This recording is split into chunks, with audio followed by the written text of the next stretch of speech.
Welcome to the second episode of the Dapper Gaming Podcast. I'm your host, Ryan, and with me, we have Tyler and Jeff. Sup, guys? Hello. Right. Sup?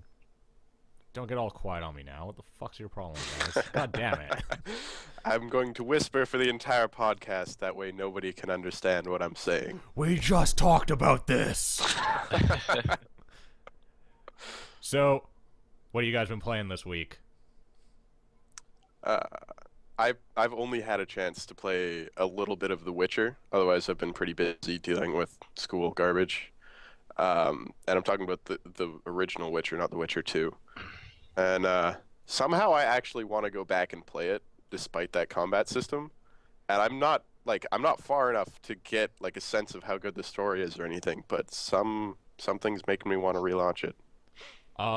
I think it's the writing in that game. Like, it's just really good. Especially for video game writing. I mean, when we consider the pinnacle of video game writing, at least some people do, fucking Mass Effect and BioWare RPGs, even though they're completely one-dimensional and the same story since Knights of the Old Republic 1. They've never changed the story. They just changed the setting in the universe. Like, the thing that BioWare is really good at is just making a universe, but, I mean, their writing is atrocious. Yeah.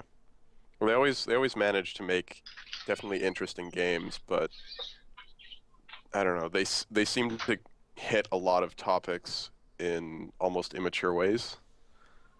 Like, it's just in there to be in there. It's not like it's in there because the content the story itself is mature, but not handled in a mature way.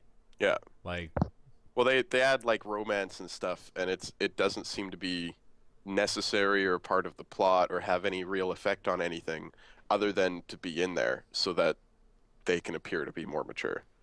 yeah, pretty much. Game. Whereas The Witcher's like, here's some actual meaningful relationships, and like, even though there aren't as many like choices, I guess the choices are made more discreetly. Like, Mass Effect and BioWare RPGs in general are just very open about how you make choices, because they're like, here's the choice. Choose left or choose right.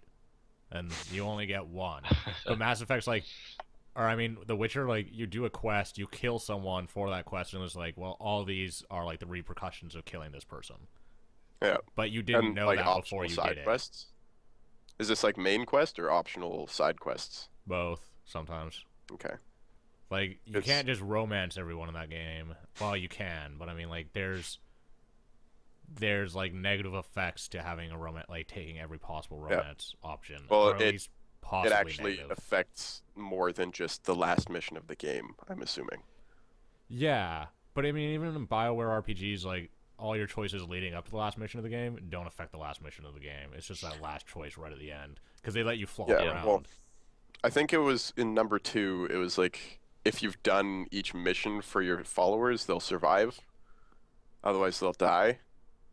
So it did have an effect, but not until the last mission. Like, it didn't feel like it was changing the overall story at all. It just changed your ending cinematic, basically. Oh yeah, that's pretty much how they handle choice. Nothing like important ever happens. Is that what the whole controversy over the ending was? Oh, Then those endings on were the 3? exact same. They were Yeah. stupid. If you ever They, actually played it, it's like, here's a green splash, here's a red splash, and here's a blue splash. Those are the 3 endings. One of these are good. They're and all one of them's bad, and one of them's bad. neutral. And they're all pretty much the same. Like, one, everyone dies. One, everyone gets turned into machines, so you might as well died. And then the other one is like, all the machines are dead, so now everyone's just fucking trapped on these planets. Wow. Yep. And the video is basically identical, other than like changes in color. Oh yeah, it's That's retarded. kind of yeah. It's like Sounds pretty reskinning it. terrible. It was terrible. I haven't didn't- played the new ones. Yeah, I heard. Apparently, they make it slightly better.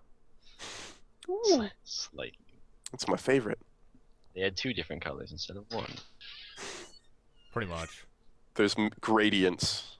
They do like one corner is white and one corner is like purple, and it just does a gradient. Best ending. Am I gonna have to yell at Anna? No, that's her roommate, so you can yell at her. Okay. Damn it, Anna! So can we yell at both of them? Yeah. Good. Just put us on speaker. Put us on speaker, Tyler. Don't do it. Don't put us on No, speaker. don't do it. It's fine. I won't. Have you just been playing The Witcher? I mean, I'm assuming that you're playing Witcher because there's so much in, like, Witcher 2 that, like, carries over. I'm playing The Witcher 1 just because I want to play The Witcher 2, and I mean, you can just tack League of Legends on for me every single week, so. Fair enough. Yeah. Mhm. Yeah. I like The Witcher 1, but it's not as good as Witcher 2, mostly because Witcher 2 has a much better combat system. But The Witcher 1 is really impressive for a studio's very first video game that they ever made. And the fact that it's built on an old-ass BioWare engine that they built, like, Knights of the Old Republic on. Yeah. Way to go, CD Projekt. Woo! I give them high five. Plus, they handle ports so well. They took a year to port Witcher 2 to 360. Because they're just like, yeah, well, we made this game on PC that we think is really good, but it doesn't work on consoles because of, like, the interface. And so they just, like, redid the whole game. Like rewrote the lower end of the engine and rewrote all of the user interface stuff. Yeah, they redid the UI. They redid how combat works because, like, I mean, it's still very mouse driven where, like, you're clicking to attack, and so, like, it wouldn't work with, like, a controller. Yeah. So it's an actual port instead of Yeah, you know like the it's not just like ports that yeah. exist. It wasn't a shitty port. They did it properly, and I think that mostly goes back to kind of their background. Because, I mean, their background is localization of video games, movies, and TV to, or not TV, books, to Polish. And so, like, when they do that, like, they usually have to rewrite the whole thing to make it make sense. You can't just do it word for word. And I think that they really bring that over when they go to do, like, console game ports. That's interesting. That may actually be like a huge part of it. Yeah. What about you? What have you been playing this week? Yeah, Tyler, what have you been playing this week? Because I go last, Jeff. No. You want to go last? I always Okay. go last. Yeah, you do have the biggest list, don't you? I always have the biggest list. Always. Not really anything too exciting. I've been playing a lot of Minecraft. Just because I haven't had too much time to actually like put in to like, huge projects. Like, I mean, like I can't sit down and just play a game of Counter-Strike between classes, so I just go on and fuck around with Minecraft. I think I played Dungeon Defenders too.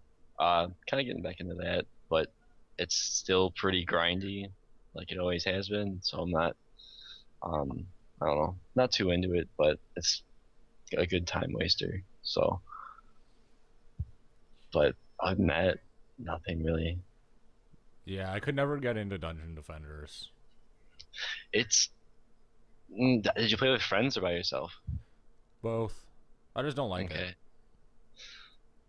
I don't like the combat, and I don't know. It's just not my game. The combat's not really involving unless if you like play on like the harder difficulties, but they changed it so their hardest difficulty is it's called Nightmare, and it's pretty fucking impossible unless if you, I mean, you can grind out and get good gear and spend a lot of time and beat them, but I don't see the point.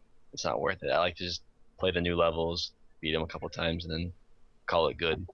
But it's fun. The combat isn't really involving though. It's mostly based on your towers, anyways. So,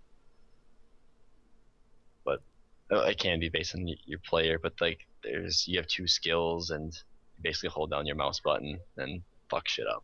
So.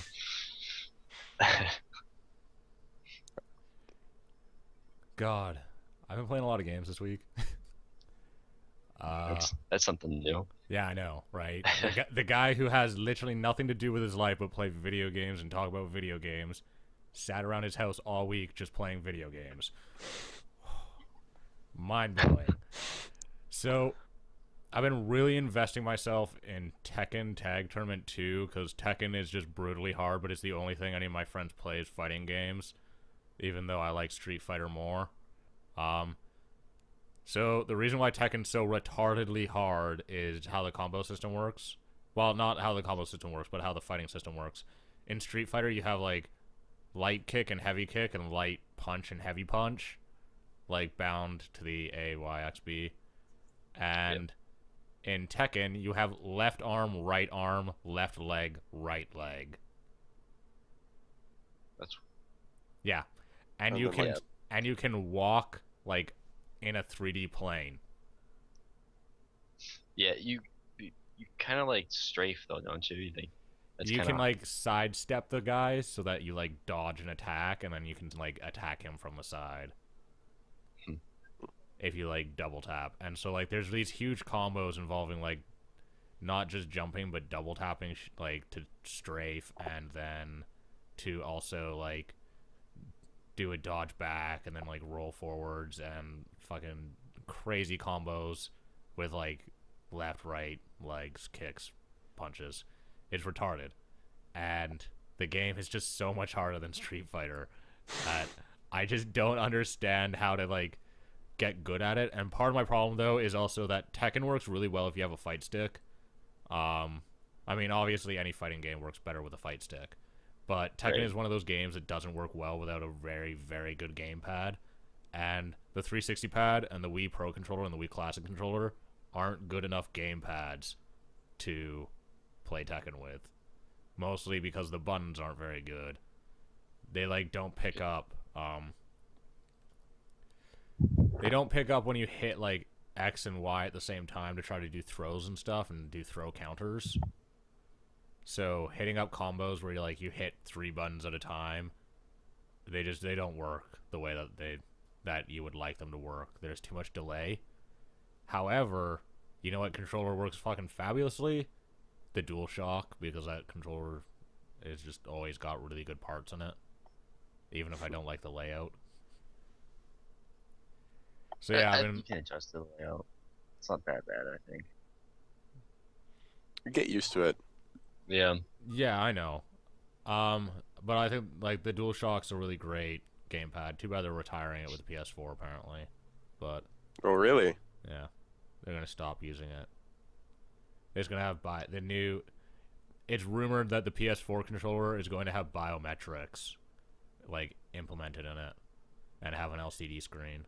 So I imagine it's going to be much like the Vita, like with the back touch panel and shit. Yeah. Yeah. Huh. Don't ask me why that's a fucking good idea, but I'd be happy if they just brought the PS3 controller over and didn't do anything else. yeah, I mean the DualShock 3 because it's fucking awesome. Because every button is goddamn analog. Woo! It's pressure sensitive. Yeah, that's what makes it so great for fighting games. Yeah. I'm just really waiting to get a fight stick in North America for the Wii U. That sounds stupid, but yeah, I'm waiting to get a fight stick. They're only available in Europe and Japan, and they've been available in Europe and Japan since launch. But you know, Maybe we just don't have the sales in North America. North America. Yeah. What is fighting game? Yeah, pretty much. Besides that, I've been playing Warriors Orochi 3 Hyper Edition. The Hyper stands for Hyperball's Crazy, because that game is retarded. It's like Dynasty Warriors, but there's over 130 playable characters. There's crossovers with Ninja Gaiden and a bunch of other games.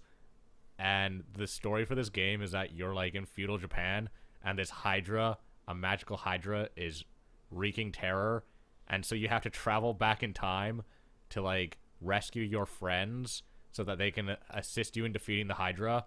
But then by chance, the people that you're like trying to defeat that like help the Hydra travel into the future. So then you just start traveling into the future, and then you go to France and England and Greece and all these crazy places, and you're a samurai or a ninja, like very Japanese, and you're just fighting Achilles in the future.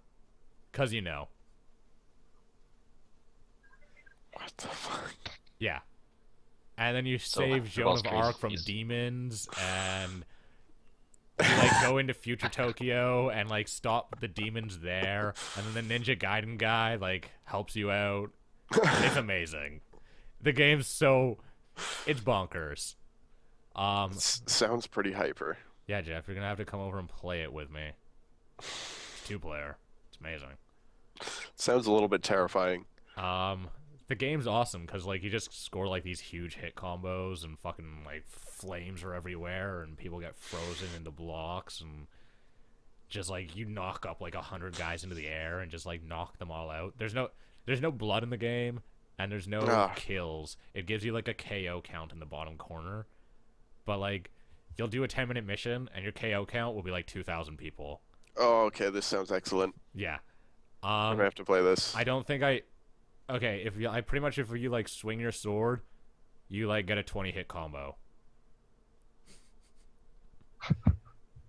There's this one character that I play, and she like has these 2 like rings that she throws, and pretty much if I use that ability, it's like her ultimate ability.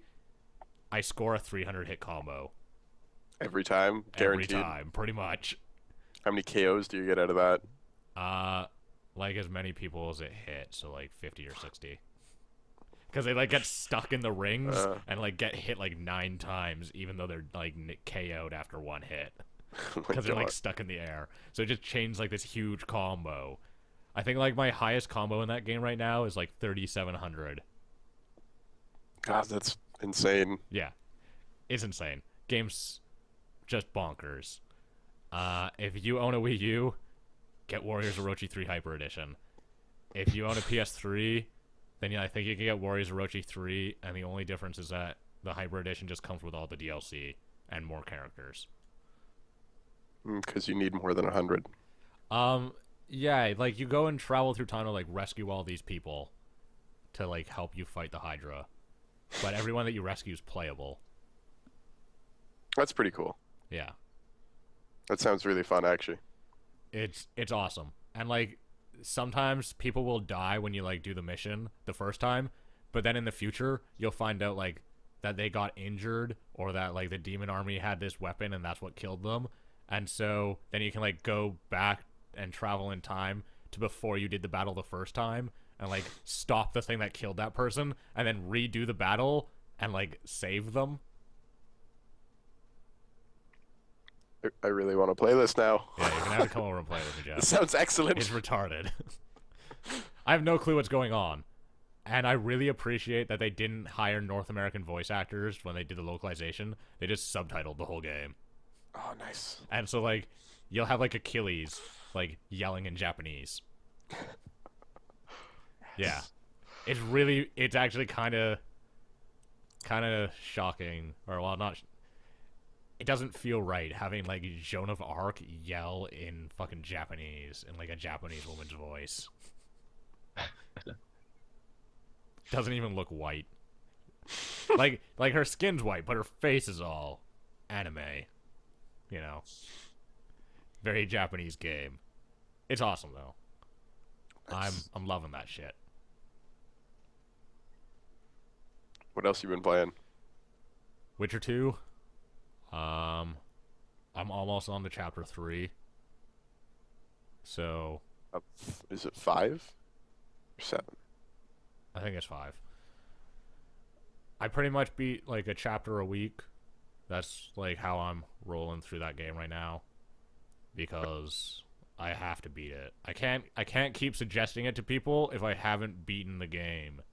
I'm just like, it's so long and I don't like skipping side quests. So like every time that I've played the game, I've just had to like step away from it for months and then I come back and I'm just like, what the fuck am I doing? Just that huge. Yeah, because like I said, I do all the side quests. I do all the contracts and shit, and it just takes so long. And I always want to talk to people and like listen to all the lore because it's just so good. But this time, I'm just playing it more consistently. I like just set out a couple nights a week where I play it, and then in those 2 nights I beat a chapter, and then I don't play it for the rest of the week. Because like also like The Witcher 1, the combat's not very good, so it's really hard for me to just like keep playing it. Like I can't grind through that game, and I don't want to grind through it. I want to enjoy it. So No, it's definitely the way to play games. I've basically destroyed games in my mind by trying to grind through them. oh well, there is a game I am grinding through right now. I'm grinding through Dark Souls. I love it, but fuck that game. Super fun, but huge asshole. Mostly because it's just retardedly hard. Even though Demon Souls is harder, I don't think... Yeah, Dark Souls is retarded. I'm not even on my way to Blighttown yet. I've played that game for goddamn ever. I don't even think Blighttown's that far into it. Did you ever play Dark Souls, Jeff? No, I never bought it. It's requires a lot of skill, which it's not I so don't much have skill. in that It's like sort of game. patience and research. If you know what you're doing, game's not that hard. If you don't know what you're doing, you go the wrong way and you die for 8 hours. Because like it just is impossibly hard. Like right after the first, like after like the training, which is still gonna take you an hour and a half because it's hard. They're like you can go left or you can go right, but they don't tell you like they don't give you a recommendation. They're just like go left, go right. Well, if you go left, everything one-shots you. And like the right path though is like slightly hidden. So yeah, you just go left and like get raped for several hours, and then you're like, oh, I can go to this right path, and then the things over there only 3-shot you. So I mean, you know, it's doable over there. Yeah, game's stupidly hard, but it's fair, and I think that's impressive. Yeah, I heard it's hard, but it's not bullshit. It's like if you die, you know it's your fault you died, like you know exactly how you fucked up. Which is actually rare in a lot of hard games. A lot of hard games, it's just like that was bullshit. Yep. Tyler's dropping. It's unfortunate. It is. You played anything else this week? I started Ninja Gaiden 3 Razor Edition or Razor whatever, the Wii U one. It's slightly better than the other versions because they fixed some of the stuff. But okay, general opinion, too easy on normal, impossibly hard on hard. I remember I played one Ninja Gaiden game, I forget which one, but I played it on normal. The first level was the easiest thing in the world, and then I could not beat the second boss. Yeah. At all. Pretty much. I was like, what the hell? Yeah. Warriors Orochi 3 does the same thing. Stupidly easy on normal. Fucking really hard on hard. Like a very large difficulty jump. Oh god. Everything just went terribly wrong with this. Hey, look everyone, we're back. I did the magics of Photoshop in a couple minutes. We lost Tyler. We're going to do the rest of this without Tyler. This is what happens when you go to your girlfriend's house with terrible internet and don't tell me the day before, but instead tell me 2 hours before the podcast. Oh, yeah. Yeah. Anyways, where were we? THQ. Yeah. Auction. Tuesday. So, what are you most worried about in that auction? What don't you want to see? I don't want to see Company of Heroes end up with EA because it'll be destroyed. Same thing if it ends up with Ubisoft, especially if it ends up with EA, though. Pretty much, I don't want to see EA actually take anything, but they'll probably take Saints Row. They'll probably bid a lot for it because they don't have anything that competes with GTA. I was hoping Saints Row would actually go to Activision. Just because I think EA would make Saints Row more serious and take kind of the fun out of it. Whereas I think Activision might actually leave it alone. Potentially. But hopefully. Bobby Kotick. Mm-hmm.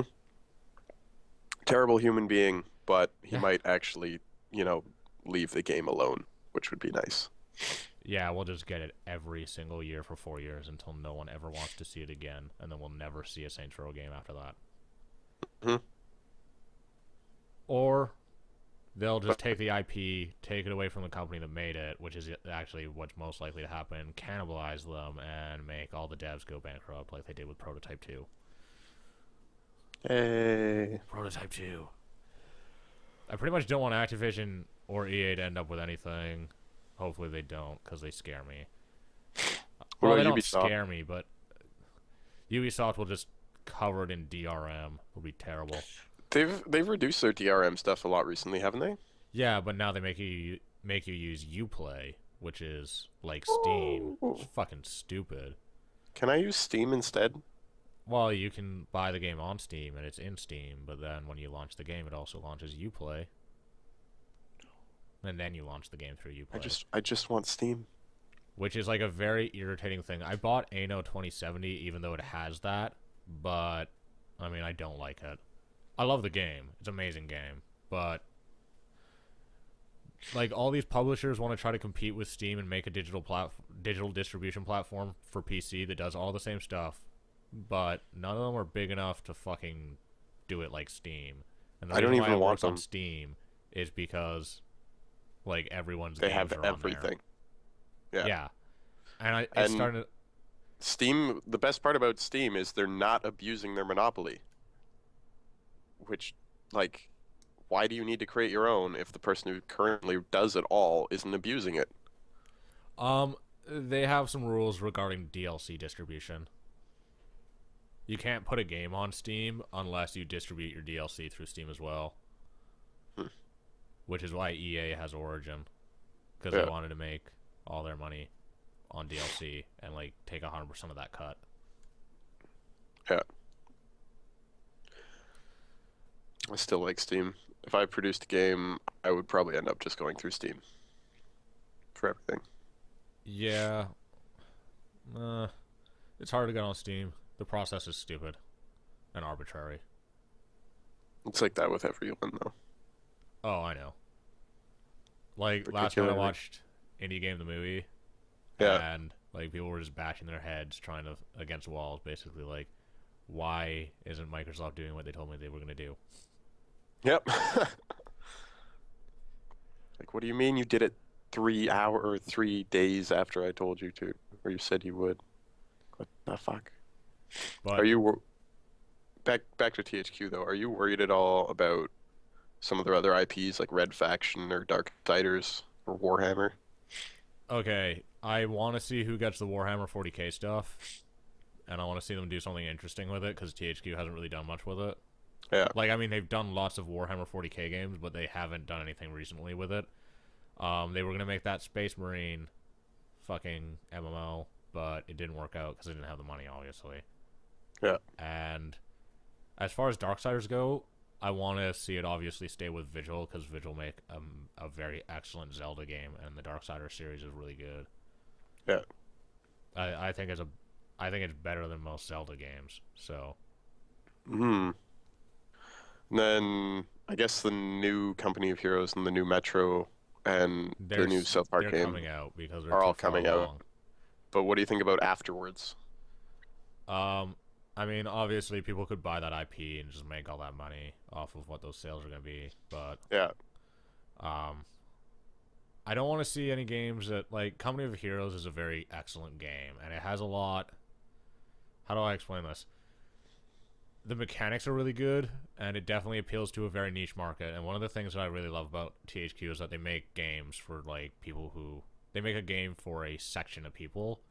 Out of all the publishers, they aren't the ones who are, like, making the very excellently polished, like, very safe games that everyone will like. Instead, they make games that fit, like, a niche. They fit a market. And I don't want to see really any of those games end up with, like, EA or Activision, because they'll They make make games really that fit safe everybody, yeah. but boring games. Yeah. And I think that I think if Metro ends up with anyone, but, like, maybe Warner Bros., even though Warner Bros. Does some goofy shit, I don't want, like... I mean, they're better than EA and Activision as a choice. Yeah. We could go to more interesting, like, you could end up seeing some of these bought up by Sony or Microsoft or Nintendo to become first-party titles, which might be interesting. It seems unlikely because, like I said, the THQ stuff like isn't a safe bet ever. None of the stuff right now is a safe bet, and it's why like I don't think Valve is gonna buy anything. Like people are like, "Come on, Gabe, buy a bunch of stuff," and it's like, why? They aren't gonna make money. They're not guaranteed to do that, and Valve doesn't. Valve only buys things that are a sure thing. Like, What if that makes about sense. Bethesda? Oh, ZeniMax? Yeah. I don't think they're gonna buy anything. No? Well, So we're think gonna about see it. Why? all these. Why would they these, buy anything anyways? They don't have the development studios to deal with it. That's true. Because I mean, they're making Elder Scrolls Online at ZeniMax, and then Bethesda is doing fucking Skyrim until the end of time. So, like that's it. Yeah. They've got nothing else, and they're never gonna make another thing. Look at what happened when Bethesda decided to make not Elder Scrolls. They made Brink. It was fucking awful. It looked good, and then it looked released super and didn't awesome. look good at all. Yeah, it looked awesome. But I then really was just not even. I don't want to really see any of their IPs for THQ stuff get split up from the guys who made it. Yeah, I would like to see the studios keep working on their own games. Like, if you're just stealing IPs away from studios, I think that's kind of bullshit. But Yeah. I wouldn't be surprised, though, if Saints Row got sold to EA or Warner Bros. To be used, like... No one else has, like, competitors to GTA, really. yeah, People said that they thought Rockstar was going to buy Saints Row, but that doesn't even make any sense. Like, just to make sure there's no more Saints Row games. they could buy it and then use it, like make it more silly and more crazy, and then have GTA cover like But they aren't the gonna do serious that. market and Saints Row cover the silly market. Yeah, But but that's that's a stupid. lot of work. It doesn't make any sense. Yeah, Especially since, like, GTA games mostly end up just being tech demos for how to do open world stuff. amazing ones. Yeah, but I have yet to beat a GTA game. I They don't beat have Saints Row, no problem. But GTA doesn't have any staying power for me. I play it, and then I'm just like, there's not enough silly shit. yeah, everything in this is cool, but I'm not actually having fun. Yeah. But, you know, frat boys. Woo. They like to beat up hookers and do drugs. And shoot cops, so... Best Grand pastimes Theft in the Auto. world. Best pastimes in the world. I think that's kind of what my fear is for all of the THQ IPs, is that, like, they'll get bought up and just turned into kind of slosh for frat boys. Imagine a Darksiders game with no fucking puzzles or dungeons. Because that's basically what's going to happen. And I wish that Just give people it- weren't so goddamn stupid. Because, Give like, it to the two human developers. aren't those guys dead? They got sued by Yes. Epic. Well, they produced two human with shit. With Yeah, shit. and I'm pretty sure they got sued by Epic, had to destroy every copy of the game, and had to remove it from all distribution. I own it. Yeah, well, every remaining copy of the game. I didn't hear Because about they, like, that. stole the engine. They made That's their a own first- engine. That's a first-party title from Microsoft, who is like a really good partner with Epic. Is it? Are you sure? I'm pretty Yeah. sure. I'm checking this right now. It'd be interesting. I mean, if they did, that's pretty crazy, and totally not worth it because that game was bad. Like, all the camera controls were terrible. They tried to do like a Diablo loot system, and it didn't work out well. All of the maps. Yeah, it were was the Too most- Human. No, Too Human is definitely the game that I thought it was. Yeah, Too Human was developed. by Silicon Knights. Yep. And they built their own engine. What they had was an engine from Epic that they used to build the first 3/4 of the game, and then they had a falling out with Epic, and so they stopped using their engine, added on a bit of extra shit, and released 2 Human. And so every single copy of that game has been every like single retail copy of that game has been destroyed, and they pulled it down from all forms of retail, and they got sued a shitload. Their company's dead because of it. Wow. Yeah. I never heard about that, and I'm not gonna grieve at all because that game sucked. Oh, it was terrible, if I'm not mistaken. If it's, I never actually played the game, but if it's the game that I think it is, then yeah, terrible. It's the one based on Norse mythology, Yeah. where you're like everything's futuristic and plays like shit. Yeah, that's what I thought. Anyways, is there anything you're maybe excited for with THQ? Any IPs you want to see get freed up, maybe started up by another company? Homeworld. They bought out a bunch of Sierra's IPs when Sierra died. Yeah. But never made a game out of them. So, Homeworld. I'd like to see a Homeworld game again, because Homeworld was awesome. Any company you think would do well with that IP? Maybe a development studio or Relic. Relic? Yeah. Anything you're hoping to see freed up? Not really, not that I know of. I mean, they might have some IPs that I didn't realize they had, but from what I could tell, it like as long as the studios that they currently have or that they're currently publishing for don't lose their IPs, I'm going to be happy. Because at this point, I think pretty much every IP that they're still producing, like the studios are doing a really good job with. So. Yeah, that's pretty much how I feel too. Yeah. So, on to the next topic, I guess. This week, we got to learn about Half-Life 2 Return to Ravenholm. Which I hear is episode 4. It's not episode 3. It's episode 4, except that it got canceled. But so they started it while still working on episode 3 then, because episode 3 never came out. So the guys who made Dishonored Yeah. were paid by Valve to make episode 4, which is Return to Ravenholm. Oh, that would be good. No, it would be terrible because it's Ravenholm, and I never want to see that place ever again because it You didn't like terrifies Ravenholm? me. Why? It's terrifying. All of the damn fucking poison head crabs? It makes me feel terrible. I never want to go back to Ravenholm ever again. I will never play Half-Life 2 again just so I don't have to play that zone. I don't really like found it that scary? It makes me feel uneasy. It makes Because me feel anxious. I don't like playing really games enjoyed like that. Ravenholm. It's why I don't like Zombie U. Zombie U makes me feel too fucking anxious. It's why I don't really like DayZ. Well, DayZ doesn't really make me feel anxious because everything looks goofy. But I think they do a really good job with it. It could be interesting. I just want more Half-Life, honestly. I will take anything that, as long as it remotely resembles Half-Life and follows like the same story arc, I will play the shit out of it. Because I've been craving Half-Life for like years. From what I saw of it, it looked interesting. It had some really cool like set piece animations and stuff that got leaked. As far as the actual artwork itself, it looked like Half-Life 2. That's well, about that it. would make sense. Yeah. Well, it looked like scenes from Half-Life 2, but aren't actually in there. So Yeah. there's nothing crazy. I think I saw a couple of really cool lighting effects, which was interesting.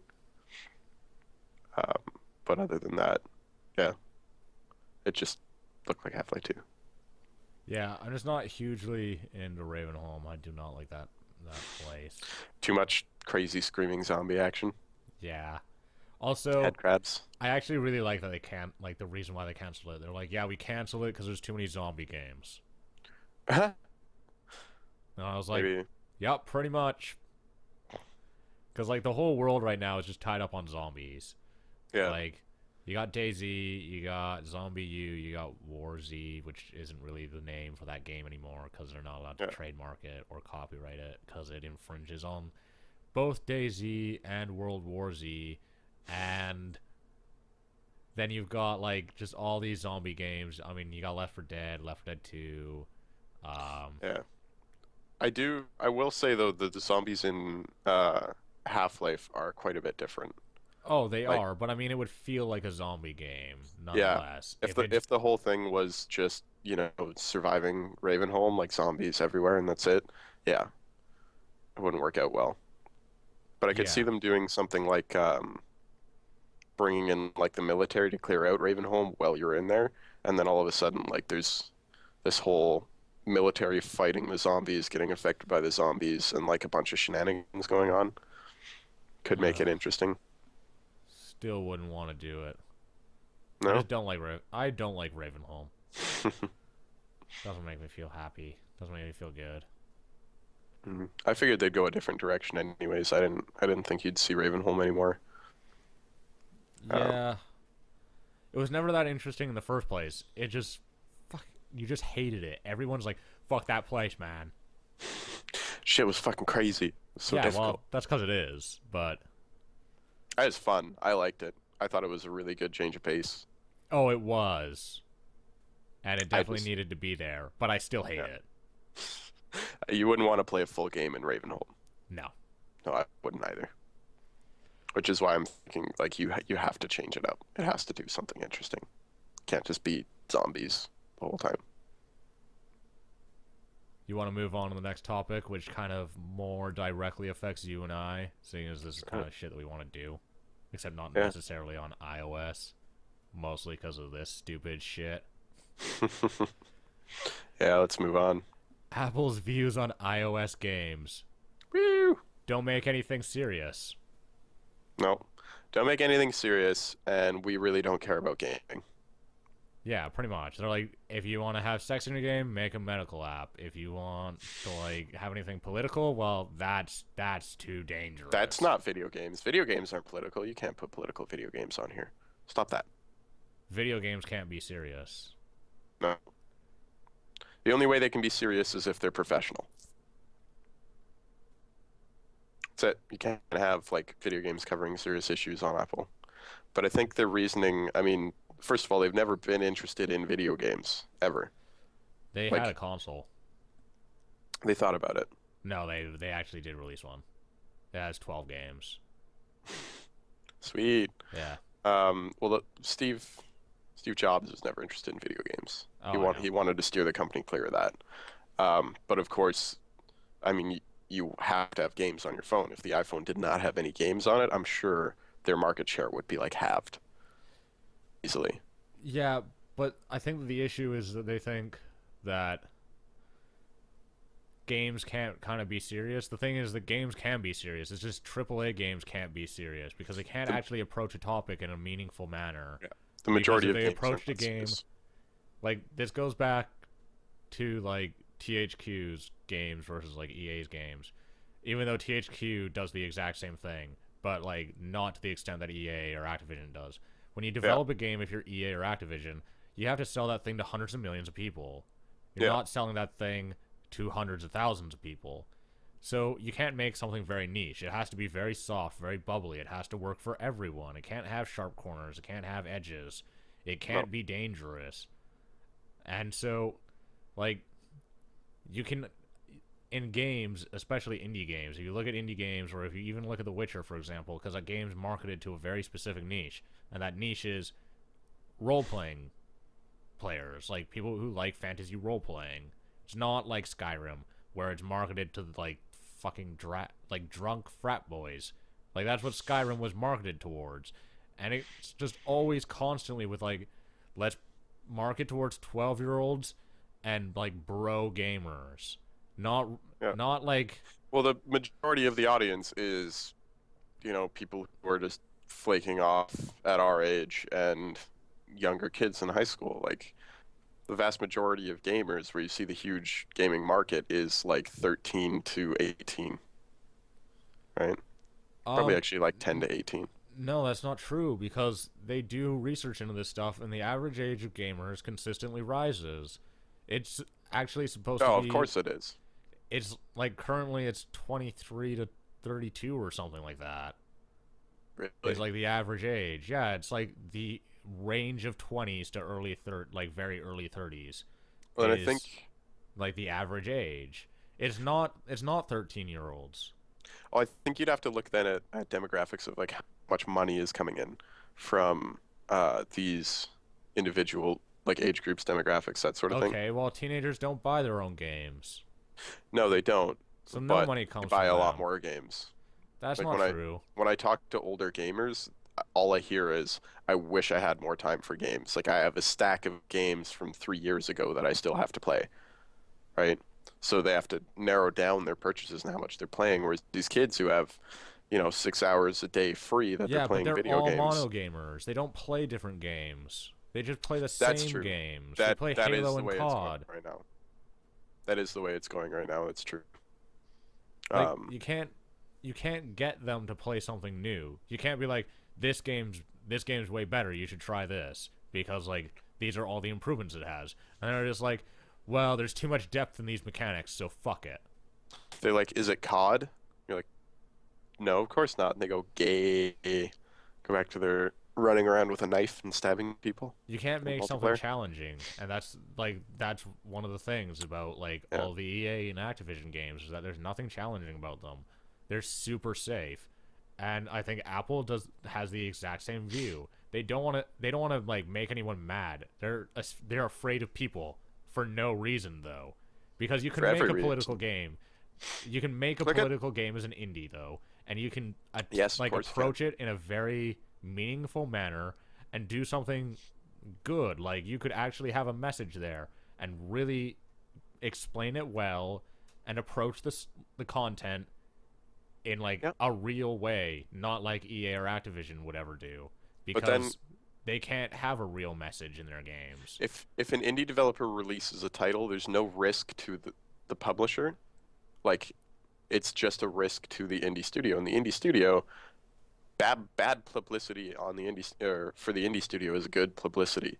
If some viral video goes out of some 50-year-old woman ranting about how an indie title is racist, more copies of that title will sell because more people will know about the game through this video than people who will be turned off from the game by the video. Whereas if you look at But like iTunes Apple- isn't afraid of racist games. They've shown that time and time again by putting up lots of racist games. They're afraid of games that have any kind of political message that is basically anti-right-wing Republican or anti-liberal. It has nothing to do with racist. They put up tons of fucking racist games. well, it's just them failing. I'm pretty sure they don't want to. But the, Oh, the no. main concern is alienating users. They do not want to alienate anybody because one title that alienates one user who's going to be vocal about it will alienate tens of thousands of users. How And are their they going to primary alienate their concern users? is There's no way well, that they can alienate their users out of the App Store anymore. It's too big. And, well, as proven time and time again, mainstream consumers are fucking retarded. Mhm. Because if anything was going to alienate their user base, it would already have been done. Well, maybe if they allowed political or religion-based games to work their way into the App Store, it would have been done. Like, and I'm not saying what they're doing is justifiable. I think it's bullshit. But I'm trying to figure out their reasoning, basically. And Oh, I think know their their reasoning. primary concern is to protect their reputation. Like, they do not want conflict around anything in their App Store. Okay, well, they are perfectly fine with letting people steal and then putting it up on the App Store. I mean, look at Tiny Triple Town and whatever it was, Yeti Town. Apple refused to take down a clear clone. It was a complete rip. Like, they were the exact same games. Mhm. Not even remotely different. And they couldn't even get the game. The guys who made Triple Town couldn't get that game off the iTunes store.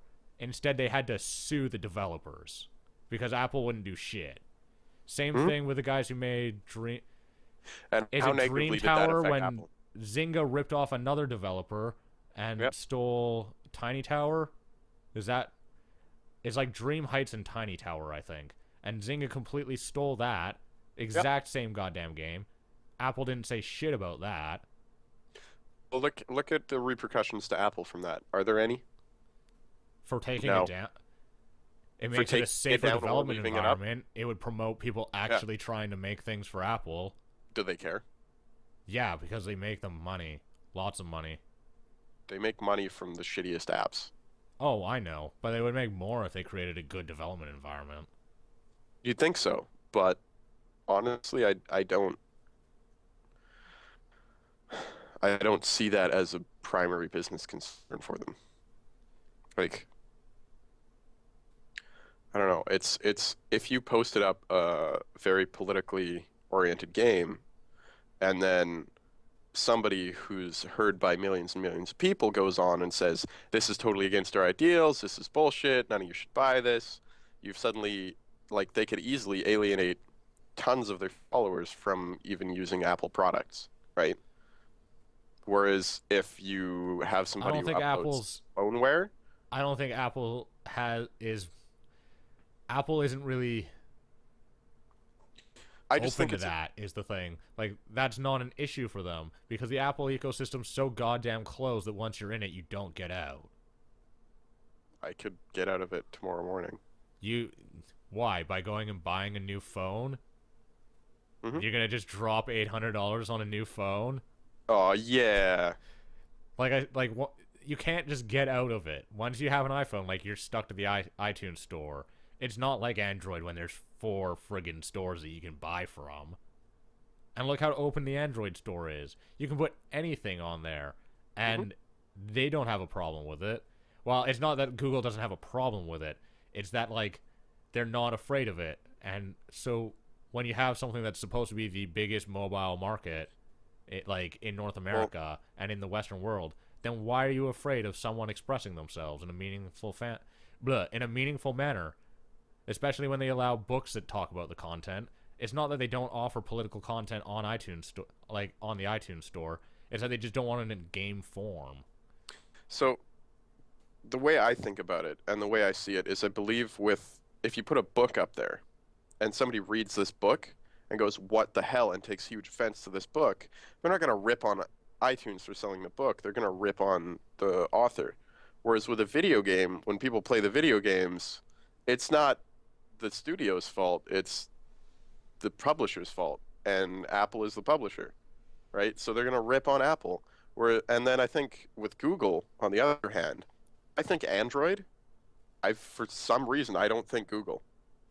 Because Android is just this open, wide open thing. It's like Linux. It's like if something weird goes up on Android, I'm like, okay, somebody put something up on Android. Like, I don't blame Google. I don't attribute it to Google. I don't even, like, I wouldn't be worried about it. I wouldn't deal with it. I would probably directly blame the author again. But I don't know, the way I could see it, and I could easily see it, that if they published something that became extremely controversial and came up everywhere, they would lose a lot of face, and it would actually be very damaging. They're not publishing it, though, because since when the hell has your publisher charged you? Well, publishers usually take a percentage of sales, don't they? Yeah, but I don't pay for the right for them to take a percentage of sales like I do on iTunes. I have to buy... iTunes is both the publisher and the provider of, like, the lower level SDK, right? So what you're paying for is the right to develop on their SDK, and then you publish to them because, you know, they're the only ones who you can publish their SDK. Yeah, but I pay to make a game, and then they deny it for what arbitrary reasons that aren't laid out. Yeah, it's all bullshit. Monopoly. It is quite bullshit. That's why I hate app stores. Like, seriously, the App Store on OS X and the App Store on Windows 8 just scare the shit out of me for the exact same reason. The Windows 8 one's terrible because the tech requirements are impossible to meet unless you make fucking Angry Birds for Windows. I hate app stores, personally, but I can see where Apple's viewpoint comes from. I don't like it, but I think I sort of could see why it might exist. And I am still annoyed with them for it, because it is not a good model for moving forwards with the video game medium. It's a stupid model, because what are they even afraid of? Like, rednecks in the South who can't afford iPhones? Hell yeah. Christians, they're afraid of large groups like Christians or people who are like really, really like staunchly Republican or that sort of thing. Like any group who, I don't know if this is the right word, but who can be like zealots for their cause, or who will go nuts over the smallest things. That's what they fear with the App Store. Pretty much. Stupid. Old But white that's people. who everybody fears. Censorship is fucking terrifying. Yep. Thank God I chose to fucking work in video games. Woo! Yeah. I'm in it for the problem solving. The fucking politics are retarded. Digital distribution. I want to make real video games, though. Not apps. I mean, there's an app I want to make, but based on a real video game. I want to make anything. You want to make things. I just want to why produce won't stuff. you make a game with me? That's a discussion for another time. I hate starting shit. That's all. I'll leave it at that. But I've already designed it.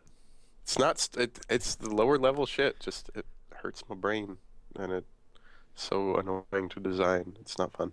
You want to move on to this next thing that I found is hilarious? Sure.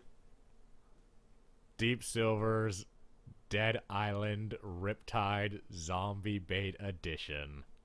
Did you see this? Statuette. Yeah. I've seen it multiple times. I can't wait to put my fleshlight in it. It actually has a port. It's I've got a been- port built into the base of it that just slides like, the common fleshlight That's into. perfect. It's so convenient. Yeah. I've been saying Hey, that joke all fucking week. I saw that and I was like, we're talking about that this week. I honestly don't understand why people are so pissed off about it. People are going absolutely nuts. Like, this is such shit. Why does this exist? I'm gonna go. Okay, to be fair, that it's company a should be very shut down. shit statuette. It Yes. looks ugly, but It's ugly. It's gross. I think it's this whole last year, especially with that fucking Anita girl, the one who did that big Kickstarter for like women versus tropes in video games. You know, that documentary about how video games are sexist that never came out, where she took hundreds of thousands of dollars and never made it. Yeah. That woman. Pretty much what, like, this is, like, 2012 was the year where gaming journalism did two things. Bitched about ethics. Everyone bitched about ethics everywhere. Even the people who were completely unethical. And then also misogyny. And I'm not totally sure that the gaming journalism and the gaming industry understands what the word misogyny means, but they were definitely bitching about that a lot this year. To be honest, the Dead Island thing is just them being fucking. It's a stupid thing to make. It's just a very stupid marketing campaign by a not very good PR department. Or, well, not PR, but, well, I guess PR and marketing. They're like the same thing. I think people still overreacted to it, though. I'm not going to say I would never fucking buy it. I don't want it. I don't want to look at one. Somebody who's, like, proud of owning it would kind of creep me out a little bit. It said it's an excellent mantelpiece to start conversations. Yep. It's, I wanna But honestly, they I don't think they did like a huge apology thing. I don't know if that was necessary. I just think they needed to produce a very limited amount of that version, because very few people would want to own that. Although there are people out there, I think, who would actually buy it. Oh, I'd buy it just to put it like behind me during the podcast. Just to creep people out. Just to laugh about it. Every week I would like just do something creepy about it, like, oh, zombie statue. But And, like, very stupid. That thing should have never came out. I'm gonna try to find one on eBay. Even though Dead Island's a terrible game, and I'm sure Riptide is just as bad. I actually kind of like Dead Island, the first one.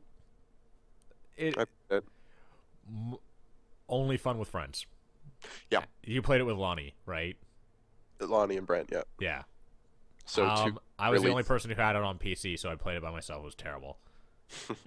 And somehow they thought the trailer trick would work again. They made a really touching trailer that is obviously bullshit once again.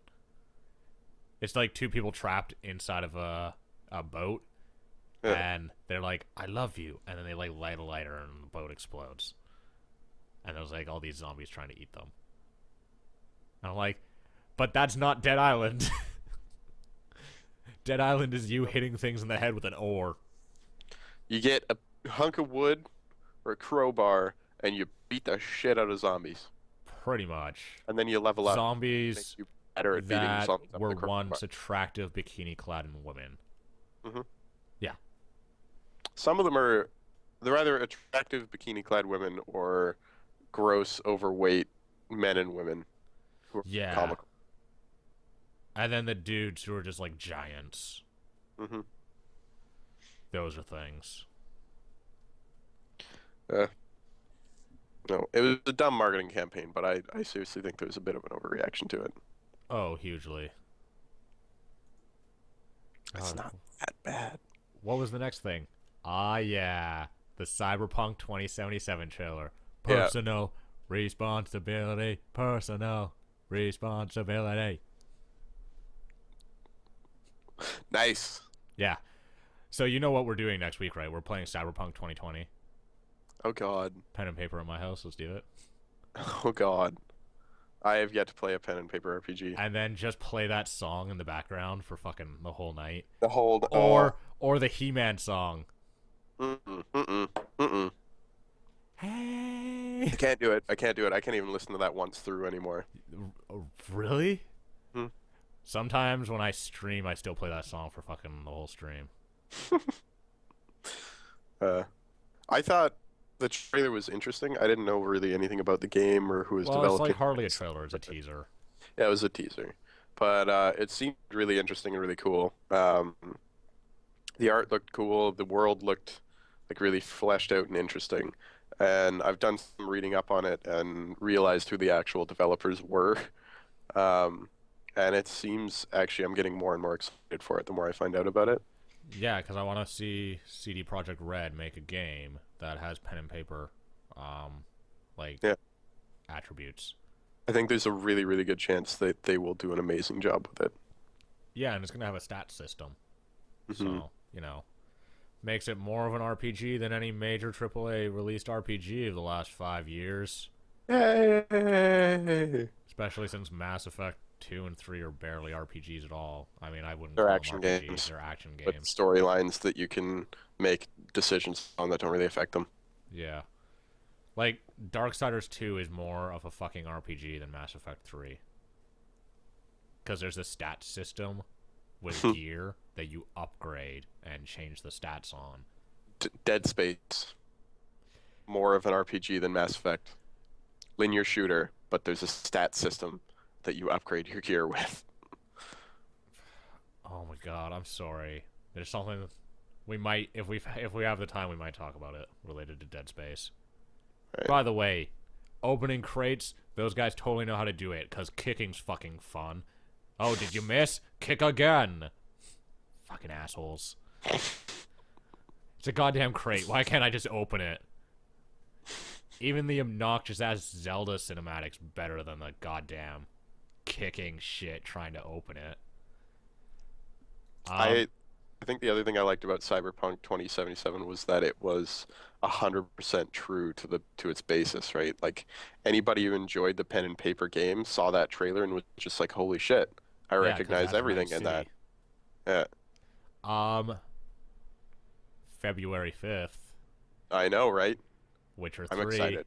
Possibly. Okay, come on. They said, we're working on a game that's almost done, and you probably know what it is. They've only made one other game series, Jeff. It's Witcher 3, February 5th. Hidden message. Yeah. I read that whole thing. I've never actually read the hidden message. I just always knew that it said February 5th because people fucking tweeted it at me. I'm excited. I am excited. It's That gonna be amazing. message was really cool too.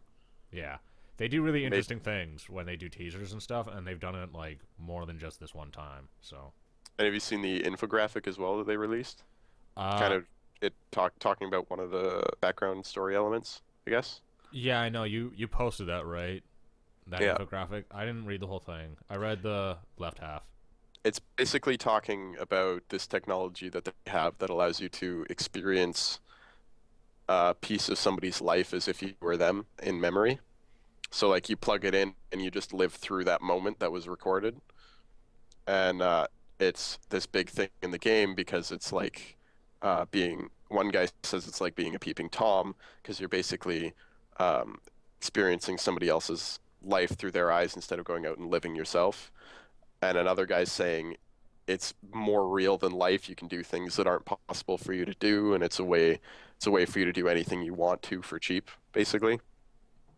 Yeah, so kind of like Total Recall. Yeah. But the creepy thing is that it's not controllable. Like there's like black market memories out there of like gang rapes and like breaking into banks and stuff, and like murders and that sort of thing. And because you experience it as if you were the person, like all of their emotions, everything, it's it's really creepy because you can go into the mind of a serial killer and you basically are the serial killer for a murder, right? Which is a very terrifying concept because I think that could easily drive people a little bit nuts. Yeah. I think the only thing that really has me disappointed about Cyberpunk 2077 right now is the 2015 release date, potentially. However, I would rather give them all the time they need than wait. Oh, I know. I just wish it was already 5 years into development. February 5th. That's when they're releasing it? No, February 5th. That's the announcement of another game that's going to tide you over until it comes out, right? Yeah, I guess. The Witcher 3, hopefully. Yeah, it looks like it's going to be a late 2013, early 2014 release. For PC, it won't get its console release until next gen. They've been saying Witcher 3 is going to be a next gen game because... Which could be soon. I think we're going to see both Sony and Microsoft's next gen consoles at E3 this year. It looks like Sony's going to announce it beforehand, which I think is good because it will make their E3 press conference much better than every single time that someone announces a goddamn console at E3, because they never talk about anything related to the console. They're just like, there's a new console and we have no games for it, and they fucking usually do the worst press announcement ever that they could ever do at E3.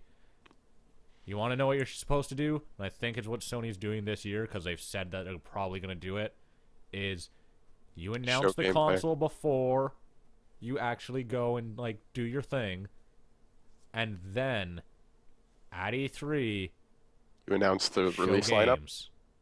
Yeah, the whole release lineup and just like content from all of it. Yeah, all your pretty parts, much. sort of thing. Yeah, because like every time that someone does their press announcement at E3, it's just like, here's our console, and then you don't get to learn anything about it. You don't even know if there's going to be any games, and then the thing comes out and you're like, oh, this is the release lineup. Mm-hmm. Also, just because you announced it this year doesn't really mean that it's going to come out. Like, I mean, the Wii U was announced 2 years ago. Yeah. So, but I mean, probably November. From what the rumors are regarding power, mid-range gaming PC. It's going to do 30 to 45 FPS, 1080p Battlefield on medium. Battlefield 3 on medium. High. Oh, I've read medium. I've read that like there's a potential of them having up to like a 680 power for graphics. That's not what anyone's been saying. Oh, that's what I read recently. It's from somebody who claims to have some insider knowledge. But that being said, that's probably bullshit. If it's going to be on high, it would probably be 30 FPS is the thing. I want to see consoles do 60, because there's genres that are severely broken by 30. And there's TV screens that are way higher than 60.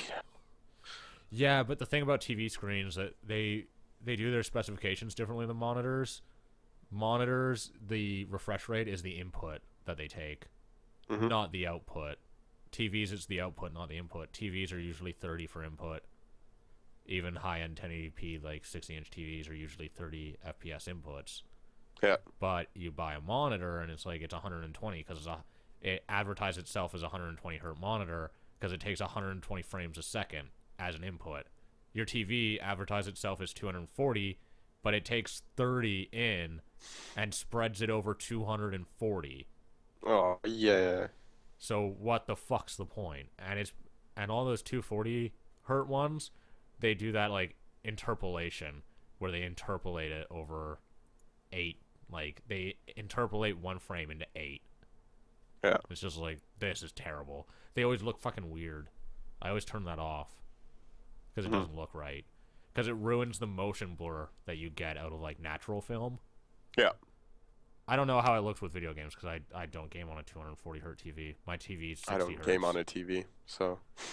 Yeah, well, I mean, when I play Wii U, like, my TV's 60, so. And it looks nice to watch things because it doesn't do any of that stupid motion crap. Yeah. Anyways, do we want to move on to our next topic here? No, I want to talk about this 30 FPS thing. All right. Like, out of the next consoles, if they do something, one, they have to do something different than how they market them. Like, they have to market themselves differently because they market themselves as core gaming platforms that are powerful, and they just want to be a PC, and that's stupid because they'll never be able to be a PC because it's not worth it for, like, the price that you sell at. And I think definitely as a Canadian, like, where we get screwed every time, the price is not worth it to buy a new console when it comes out. Except for the Wii U, which was actually $350 for the deluxe that's edition extremely in reasonable. Canada. Like, the last time that we got when the 360 came out, they were like $600 in Canada. Yeah. And when the PS3 came out, it was $800. Fucking Americans are bitching that they were paying $400. Bitch, $800 for a goddamn console. Shut your face.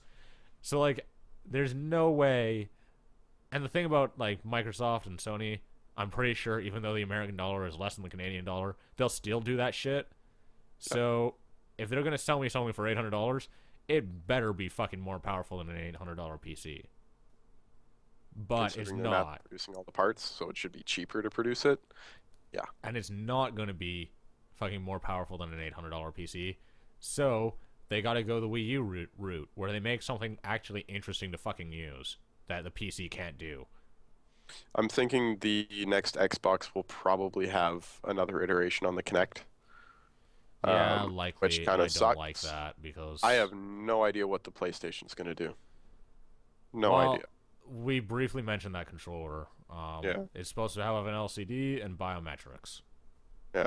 So which I'm I not don't know. interested in at all. Big ass touchscreen, kind of like the Wii U, with a touchscreen on the back, like the Vita. Mm-hmm.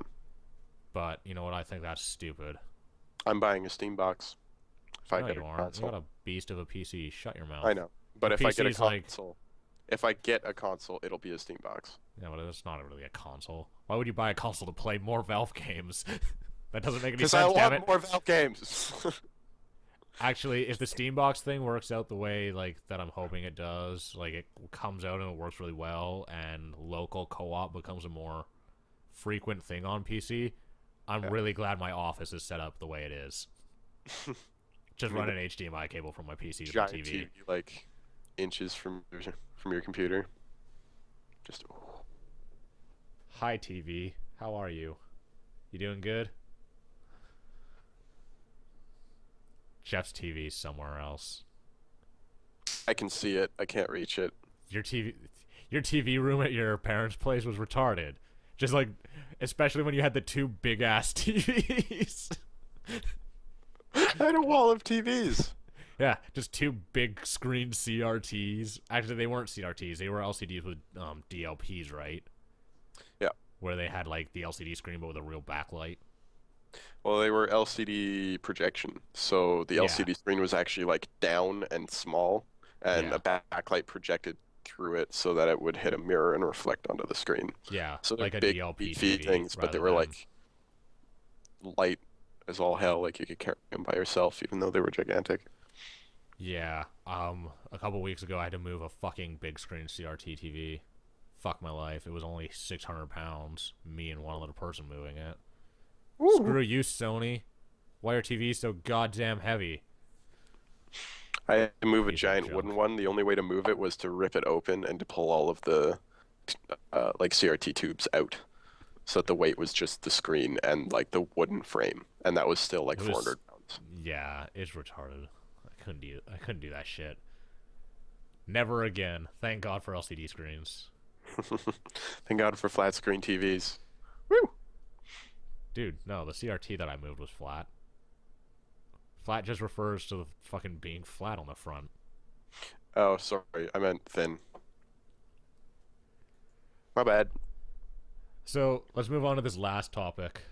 Yeah. The one that I was afraid to do, but now that it's just you and me, I think, and even with Tyler, we could have done it very easily.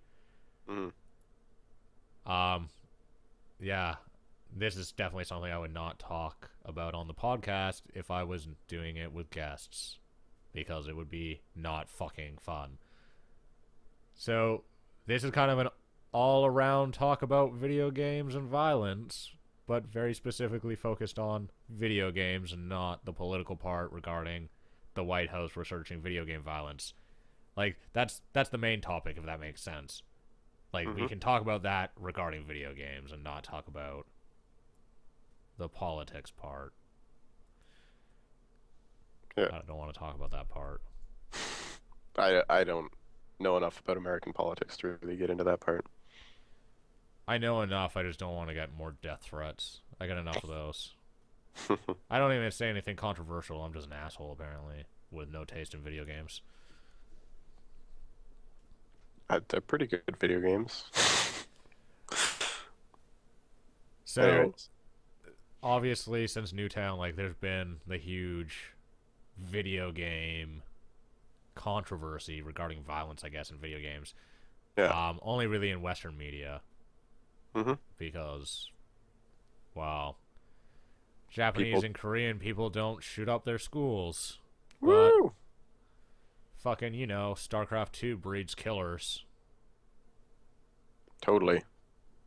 So the White House is going to be doing funding research into video game violence and its effect on children, which Yeah. has been done a million times before. But, you know, let's do it again, because we've proven there's no link more than once. Let's waste some more money. Mhm. So stupid. Especially how, like, these tests actually go down. I know. Well, the worst part is it's such a focus on video games when honestly should you not be considering like all modern media? I Well, mean, violent books, violent movies, violent is- TV shows, violent posters. It's Hell, research regarding violent media. Yeah. With Like a overall, but I mean focus the on video focus games. by the current media is saying that like it's mostly going to be video games.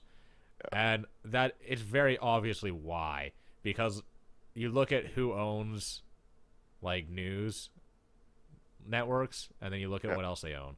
The people who own news networks own newspapers, they own book publishing, they own music publishing, they own movies. The thing they don't own is video games. Yeah. So video games are very easily their scapegoat, because there's no way that Fox News is going to talk shit on movies. No. Not when movies are how they make their money. And even Warner Bros., who obviously owns Warner Bros. Games, their news isn't going to try to not play that card, like the video game violent card, because it makes their news channels and their movies a hell of a lot more money, especially when you consider how much money they make off video games, which is nothing. It's less than a drop in a puddle. Like, think about how much Bastion made. Even if it made hundreds of millions of dollars, not fucking close to cable news. Nope. It's a little bit disappointing But that there's such a focus there, because I can tell you right now, like, when I play a video game like Grand Theft Auto or something, I will enjoy like driving a car and just like shooting at people out of the car, like doing drive-bys and stuff in the game. And then when I get out into the real world, I'm terrified just to like accidentally scratch somebody's car in a parking lot, because I don't want to damage their property. I don't want to hurt them in any way, even if it's just financially. Like, it's because when you play video games, you get desensitized to video game violence, not real Yes. violence. I mean, oh hell no, I can't. Ugh. I can't even look at like people with black eyes without cringing. Dude,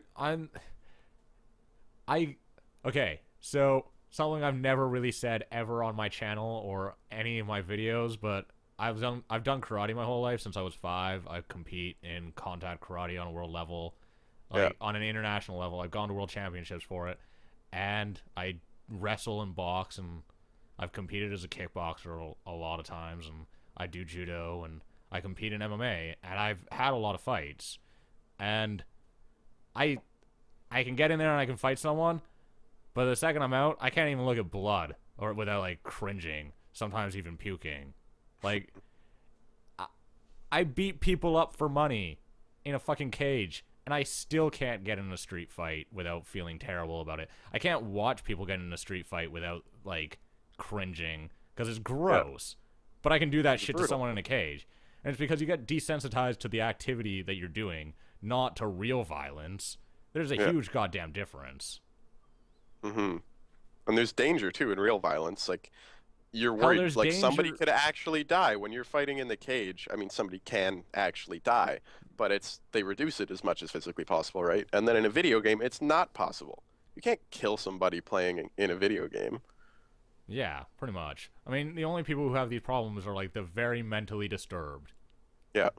And even the way that they try to like do their links, their actual studies regarding children, like the only link that they've shown between video games is that it creates a period where someone is, for a short term, like more aggressive.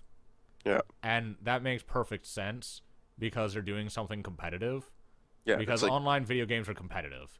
If you check people playing sports, somebody goes and plays, like, I don't know about baseball, but like something like the lacrosse or hockey, I'm sure they'll come out more aggressive than they were when they started. Even soccer, anything that's competitive, even just going to a business meeting, damn it.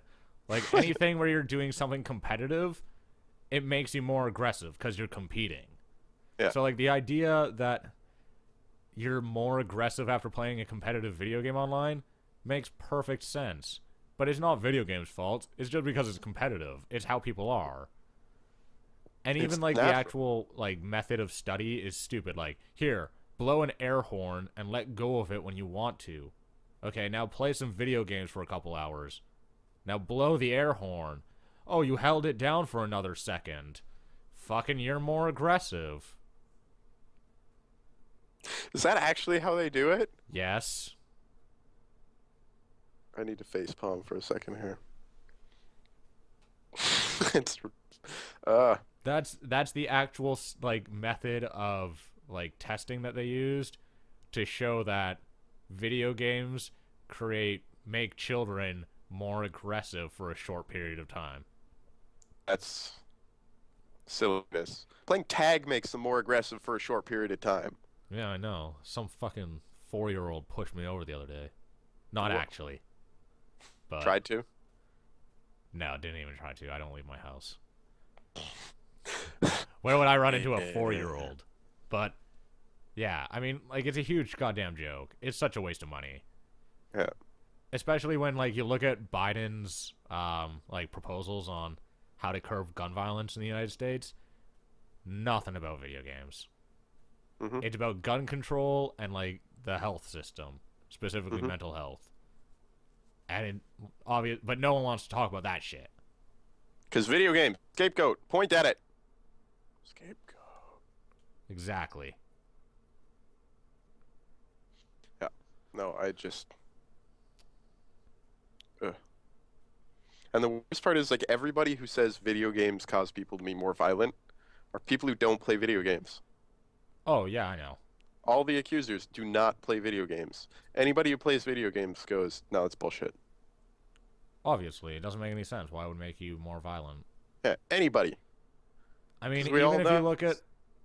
Okay, so there's this, there's a report that the Secret Service did a few years ago regarding how to curb, like, how to stop school shootings. Yeah. And the report showed that 1/8 of, like, people who commit, like, large-scale shootings, like school shootings, like the Virginia Tech or Newtown, they play violent video games. 1/8 of them watches violent movies. 1/8 of them listens to violent music. over half of them reads violent books. Why the fuck don't we burn books in Connecticut? I don't want to burn books. We're But yeah. cool with burning video games, burning music, burning movies. No books? What the fuck's this shit? Yeah. It's just a scapegoat, and it's brutal. Because every time I look on like news sites and stuff, it's, do video games cause violence? And I go, hey, we answered that 2 years ago. It's not even gonna be. It's only because there's not that huge. The industry like is not very big. Yeah. Like if you look at EA compared to Fox, because EA is like our big company, right? Like our big game developer that just does games. Mm-hmm. They're not the fucking same size as Fox. Even look at Activision Blizzard, two of the biggest like developers and publishers merged into one company, and the company that owns them was thinking about selling them because they don't make enough money. Mm-hmm. So it's just because the industry is so small. And it's the hardest thing. Like, of all entertainment mediums, video games require the most work to create. Oh yeah, they're way more expensive to make than a movie. Than movies, And especially you don't way make more as than much TV. money off of them. You can Yeah. sink hundreds of millions of dollars into making a video game, and you'll make $500 million back. Yeah.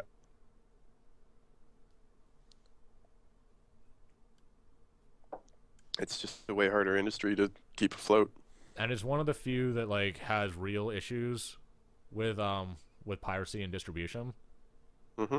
Like people pirate movies, people pirate music, but the distribution of music and movies like is almost all digital now. Yeah. To the point like the only people who buy music and buy movies are basically like film buffs and music buffs. Like I buy music, I don't buy movies, but or at least physical copies. Like the people who buy physical copies of them are like film buffs and stuff. I buy physical copies of music. I buy vinyl because we have a really good record store in Victoria. We have one of the best record stores on the west coast of North America, and you can but you can go there and buy records for $10, like new records. So they're cheaper than going and fucking buying them on iTunes. Obviously, you need a bunch of equipment. But like the only people who do that are audiophiles. Everyone else just buys the song, like the 2 songs that they want off iTunes for $2. Yeah. Yep. Whereas video games, we have Video Steam. games, you have collectors, Yeah. and like the people who actually game. I'm talking more specifically about console gamers, not so much PC. Okay. They have to no, go that's and buy brutal. because PC can't do what I'm talking about right now. But like console gamers have to go and buy a physical copy, and that costs money to manufacture and ship and distribute. Like, Yeah. Well, there's countries where they have to just pirate all their games because they can't buy them. oh yeah, Like, you they're mean just like not Russia, available. Romania, or There's, any like- of South there's, like, America? Well, I think It's like all of Which- Eastern Europe and which all of country South was it? America, because Microsoft. So, because in South America, like Brazil, they have such a huge amount of credit card fraud. Yeah. You can't buy games like with a credit card. You can't. Companies outside of those countries won't take a credit card, and so like you need to pay them up front to get a shipment of games. Like you Yeah. can't do it on credit, so you can't buy games. no, it's just the distribution for like actual hard copies of games is just brutal. Oh, it's shit. Which Like I is- used to live in Mexico, and this was like 4 years after the Xbox 360 came out. Yeah. And the PS2 is, I think it was still selling there for $300. And this was in Ensenada, which is only 2 hours away from San Diego. That's fucked. If you actually bought an Xbox inside of Ensenada, it was like $1,000 US. New. That's ridiculous. You could buy used I've- ones, but they were I've like heard $600. about countries that like decent sized countries that have maybe one good video game store in their capital. Oh yeah, I mean look at Australia. So- They have that problem all the time. Australia is probably like the most well known because I mean that's a first world country. You can't buy video games there. Yeah. Like Well, a they've game got that a lot of costs- issues there. a game that costs $60 here costs $200 there. Mhm. So it's just like And then they have like a complete outright ban on violent video games there too, don't they? Or they used to. it's like to some degree they have a huge issue with censorship Yeah. there. Specifically anything drug related. Like Fallout 3 took out all the drugs, all the stims and shit in their initial release. Same thing with Left 4 Dead. Mm-hmm. Because if you have something that's like looks like a drug or acts like a drug but gives you like a bonus, like makes you stronger, then they consider it as promoting drugs and you can't have them in the game.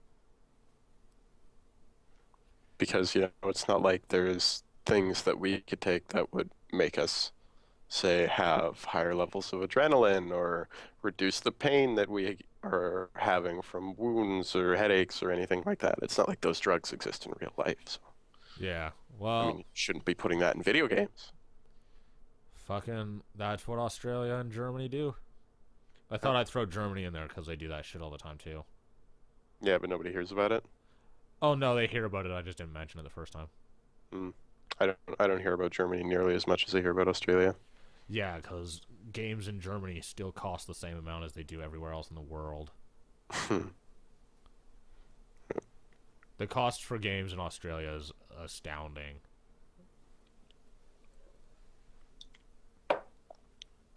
Wee bit ridiculous. Yeah. Do you want to talk about the ESRB a little? Because we were talking about that earlier. We can if you want. Sure. I don't know as much about it as you do, unfortunately, but Well, I know a lot about it because I've fucking read about it for 167 and some other shit. Bruce Yeah. like bitched about this for well, okay, Bruce tried to bitch about it and I was like, no, Bruce, that's not right. So, is it HR 287? I think it. I'm sorry. Let me look up what this thing is. It's like a piece of United States. Yep, HR 287. So, HR 287 is a bill that's in Congress that is about basically making the ESRB ratings legally binding. What that means is that if you sold like a rated M game to a 14-year-old, then you would get a $5,000 fine, like you do if you sell a movie or if you sell cigarettes to a minor. yeah. You're not allowed to do that. So the thing about the ESRB is that the ESRB, okay, gamers don't really understand why this thing doesn't fucking matter if it goes through or not. Yeah. So the ESRB is industry ran. It was started up by, God, I can't remember what companies it was, but it was started up by the video game industry because there was no rating system anywhere in the world yet for video games. Didn't exist. Yeah. So all the big publishers were like, you know what's a good idea? Let's put a rating system on video games. We'll start it up. We'll call it the ESRB because they didn't want what happened to movies and music to happen to them. And the time that the ESRB started up was when Congress was holding meetings regarding music in the United States, like metal music and rap music, about putting on like the parental advisory sticker. Yeah. And so the ESRB started, its industry ran, and is not like the film board. It doesn't have the issues that the film board has.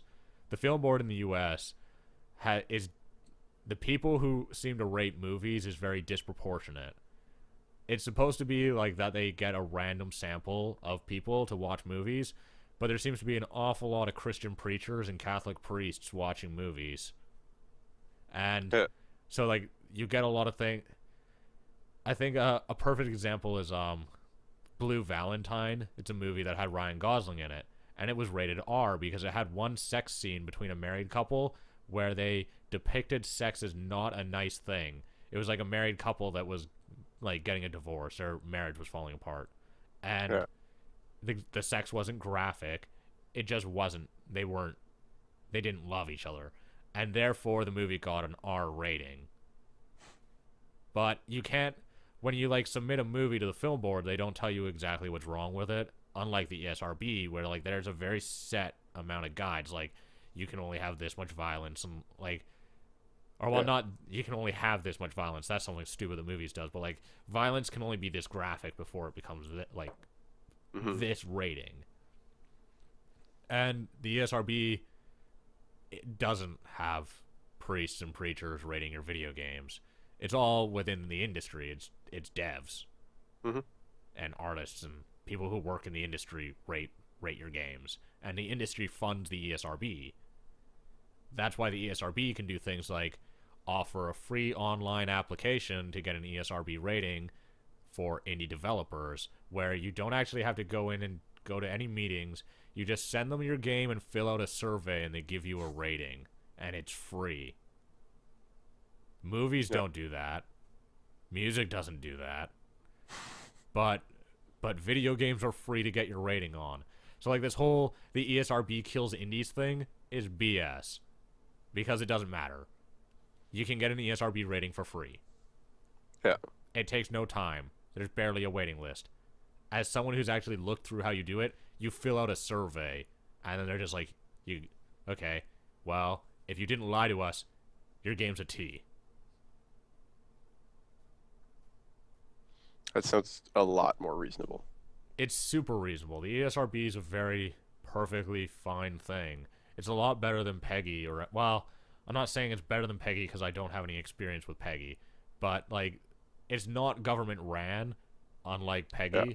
and so you don't have to worry about getting BS ratings.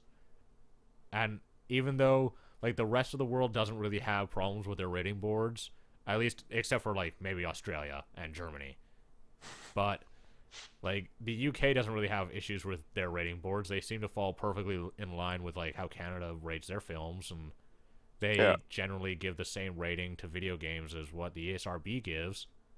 And so it's really only, like, the US, Germany, and Australia. Germany and Australia because they have weird censorship laws regarding drugs. And also Germany, Nazis. But, I'm not saying that Germany is Nazis. They have censorship laws regarding Nazis.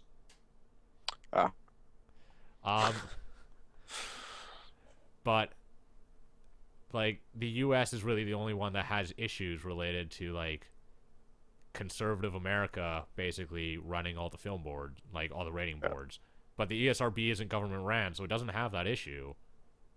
Mm-hmm. And I think that also people are completely overreacting to what legally binding means.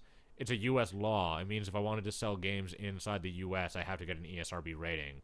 If you look at Minecraft, the site's hosted in Sweden. They don't need an ESRB rating. Yeah. And also, pretty much every major retailer already enforces the ESRB.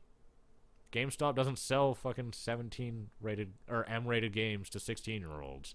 They card you, at least in Canada. Yeah. I'm assuming it's the same in the States. I mean, but we are legally binding. The ESRB is legally binding here, isn't it? I think so. The only difference between... Now, there is one thing that I do have issues with the ESRB. At least not with the ESRB, but with HR 287. But there's no way to enforce it. And that's that it's legally binding on online sales. Canada doesn't mention that because there's no way to enforce it. I mean, you buy a game with your credit card. I mean, in many ways, prove who bought it. In many ways, like Valve, Steam, which is like the biggest distributor, they're in the US. They already enforce the ESRB rating by making you type in your age to view pages, and you can't buy a game unless you have a credit card, so you're over 18. So online sales don't matter. But the inclusion for having to require an ESRB rating for online sales is a little weird. However, whatever. Because you don't necessarily need your ESRB rating to get on Steam. But only small indie games do that, because you need it to get on Xbox and PlayStation and Nintendo Wii U. Mm-hmm. Yeah, I like the only way they could verify for like buying online games is if you had to do some sort of biometric scan that could tell your age, which we don't have and we can't enforce. We can't really do that. Yeah, but and no online distributor can afford to do that. Credit cards. Well, that's the thing. I can go steal somebody's credit card, and then at the age of 10. Sorry? Borrow is a better term. You're not really stealing your parents' credit cards at age 10. You're like, hey, well, the Mom, thing can is, I buy this if game you're that you don't know shit about? Well, yeah, but you can do that in a store too. Mom, go buy me that M-rated game that you don't know shit about. I'm not going to tell you it's M-rated. Just buy it. I think what Okay, regarding that, I think that parents need to actually just start looking at the ESRB. Shut up, people who are parents. I know what I'm talking about, even though I don't have kids. But I had Just to raise myself. Look at the picture on the front of the damn game, and if it says M and your kid's 8, don't buy it. It's not just that, though. Like, you should be allowed to choose what games your kids are ready for. I mean, I always played M-rated games. It didn't matter. I think But that's allowed, actually. Like, if you you're say, allowed to hey, buy my them. kid can play this, you can buy it for your kid, give it to your kid. It's not illegal. Oh, it's not. It's that there is something that I think that needs to change, and it's actually a store policy with GameStop and EB Games that I know in. They're encouraged not to talk about the rating, to my knowledge. They should have to say the rating every time. Yeah, they should, like, if you're buying a game for a kid, like, they should ask you, like, do you know this game is rated M? This is what kind of stuff is in there. Mm-hmm. And, like, includes blood, violence, sex, and they're like, wait, sex? One of the things I know about HMV, even though they just went under administration because they're bankrupt, when you bought video games there, like, if you were an adult, they always asked you, like, oh, who are you buying this game for? Do you know that it has this much violence in it? Do you think that's appropriate? Like, they don't tell you, no, you can't buy the game, but they do let you know what's in it. Yeah. Which, I mean, it shouldn't be necessary because it is written right on the cover, but at the same time, like, it's definitely good practice. Oh, especially since the ESRB breaks violence ratings so, like, down so well. They're really descriptive. Mm-hmm. It's also why cartoon violence gets an E. Yeah. Well, cartoon violence could include, like, conking somebody on the head with a frying pan. While and cartoon they just, like, violence squish down. can also, while mild cartoon violence is an E, and then cartoon violence is a T. Yeah. Cartoon violence is when they're cartoony, but they fucking bleed. Mm-hmm. Like Team Fortress 2. Or, like, I think it was Halo or something. Halo 1 made the enemy's blood blue. Yeah. So they could get a T rating. Yeah. Pretty much. The thing about the video game industry is that it's always been super self-regulating, and it's always jumped in front of everything that has ever had to, like, deal with. They're like, oh, here's a problem, we better get in front of this. And they deal with it before they let someone else deal with it. Yeah. Because they want to deal with it, like, in the way that they want to deal with it. If that makes sense. Like, even though Activision, Blizzard, and EA are, like, directly competing with each other, if there's a problem that affects both of them, they're like, yeah, this is how we should solve this. Let's not let the government deal with this. And they jump in front of it and they deal with it before someone else deals with it. Yeah. Hence the ESRB.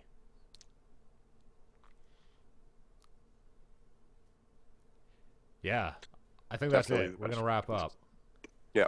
Oh, before we wrap up, disappointment of this week. Dungeon Land got delayed until the 29th. No. Yeah, it got delayed a whole week. Lame. We're going to have to play it Lame. after, not next week's podcast, but the podcast after that. Damn. Yeah. That part kind of sucks. But The Cave comes out this week. So it's supposed to be good? It's double fine. It's going to be fucking good. Good point. Good point. So I'm super excited to play that. This week's going to be crazy. Actually, in a way, I'm kind of happy that Dungeon Land got delayed because I was going to be doing four major releases in 5 days. Now I'm doing 3 in 5 days. A little more reasonable. Or no, 3 in 4 days. The Cave comes out a day after Dungeon Land came out. But I can still do 3 in 4 days. I can't do 4 in 5 days. It's not happening. I couldn't get a video done for Dungeon Land, and then a video done for The Cave, and then a video done for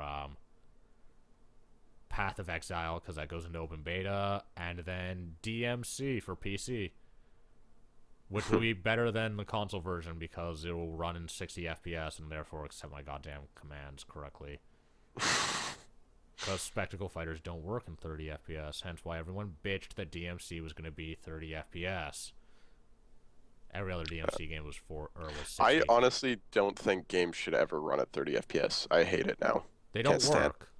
Because the only games that can, like, you can do turn-based games and like anything really where slow response paced time games. doesn't matter. Yeah. Whereas it's like anything that's real time at all. Shooters, fighting games, action games, even RPGs that aren't turn-based. Like, I want 60 FPS. Period.